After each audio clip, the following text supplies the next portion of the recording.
व्यक्तित्व में दिव्यता,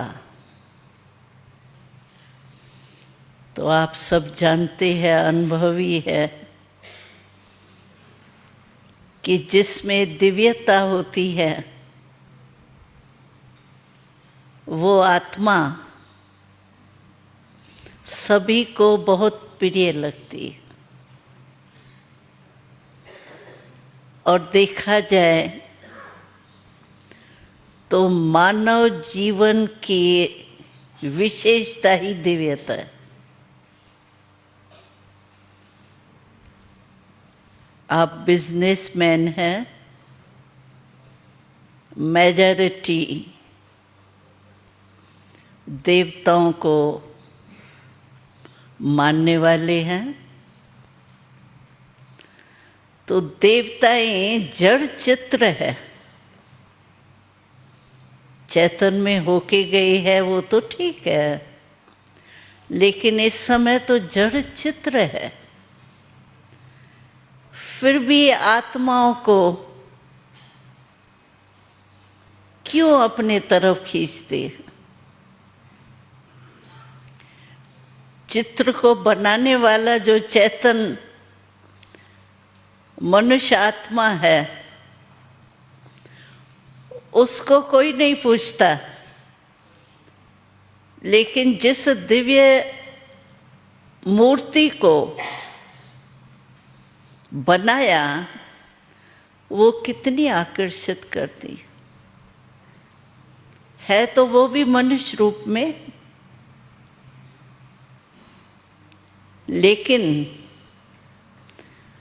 वो अपने तरफ क्यों आकर्षित करती है? उसका कारण क्या है? दिव्यता। दिव्यता का अर्थ ही है दिव्य गुण व नैतिक मूल्य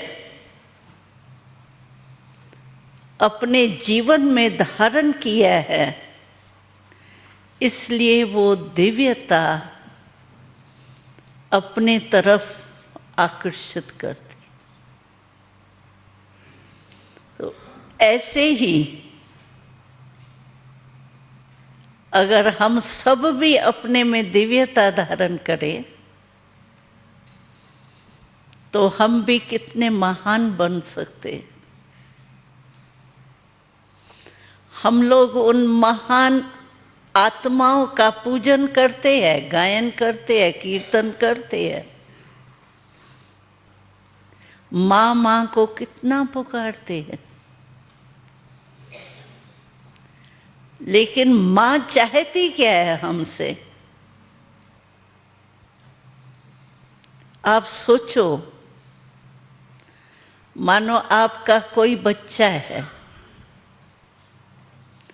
और वो सारा दिन तो आपके कहने प्रमाण नहीं चलता है, लेकिन रात को बड़े भावना से आपको खुश करने के लिए वो आरती लेके आपके सामने आता है। पिताजी, आप तो बहुत अच्छे हो, आपका तो जग में नाम है, लेकिन मैं तो जैसा हूँ वैसा ही हूँ। और आरती आपको स्वीकार होंगी? आप आरती को स्वीकार करेंगे कि यही सोचेंगे कि ये आरती क्या करें? आप तो हमारे कुल के दीपक बनो, दिव्यता अपने में धारण करो। ऐसे ही सोचो, जब हम देवताओं के आगे जाते हैं तो हम भी उनके बच्चे ही बन के जाते हैं। माँ कहते हैं, बाप कहते हैं। क्या वो हमारे इस सिर्फ आरती से राजी होते होंगे? वो खुश होते होंगे? अगर वो खुश नहीं होंगे तो जिस भी लक्ष्य से हम जाते हैं, आजकल तो मेजॉरिटी देखा जाता है कि कोई न कोई आशा मन में होती है तब जाते हैं। हम दिल्ली में रहते हैं तो हम देखते हैं वहाँ गणेश जी की, हनुमान जी की वो मंदिर जो होते हैं, तो जब बच्चों के इम्तिहान के दिन होते हैं तो वहाँ इतनी लाइन रात तक लगी रहती है। तो हमने एक बारी उनसे पूछा कि यूथ यूथ और इतनी लाइन वो लेके प्रसाद का वो दोना और लाइन में खड़े हैं। तो कहा इम्तिहान में पास होने के लिए ये खड़े। चाहे किसी भी आशा से जाते हैं,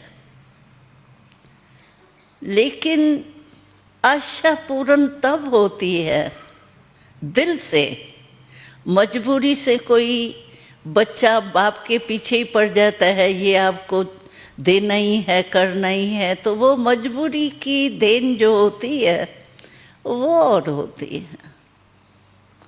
लेकिन दिल से कोई माँ बाप बच्चे की आशाएं पूर्ण करे, वो दिल जब होंगी तब अच्छा होगा, प्यार होगा, स्नेह होगा, रिगार्ड होगा, कहना मानने वाला बच्चा होगा, तो उसके तरफ स्वतः ही दिल जाती।